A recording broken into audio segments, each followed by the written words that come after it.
الشيطان الإنسان عدو مبين बेशक शैतान इंसान के लिए बड़ा दुश्मन है। नेकी का माना बुरा से बचने की तौफीक अल्लाह ताला की तरफ से है। इसीलिए अल्लाह ताला से हाथ पनाह हासिल करना जरूरी है। हमारे दुश्मन दो किस्म के हैं, एक काफिर जो नजर आता है वो अल्लाह ताला की इबादत और इबादत में इंटरफेयर होता है। दूसरा शैतान जो नजर नहीं आता लेकिन लोगों के दिलों में घुसकर वसवसे पैदा करता है और गुमराह करता है।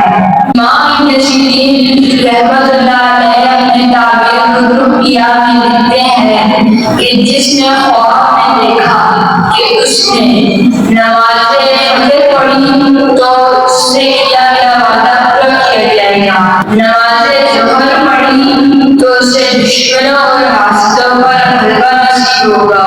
नमाज़े असर पढ़ी तो उससे थोड़ी सी मुश्किल के बाद खूब आसानी मिलेगी। नमाज़े मगरिब पढ़ी तो जिस काम में लगा है उस काम में कामयाबी नसीब होगी।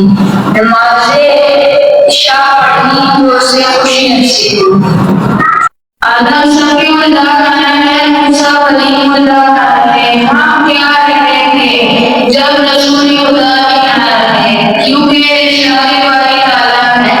कुल्लुन अलैहा जो कुछ भी जमीन पर है वो बड़ा होने वाला है। एक वक्त आएगा जब दुनिया में कोई चीज भी नहीं रहेगी। वह कौन रब्बिका ज़ुल जलाल वल इकराम, बाकी रहने वाली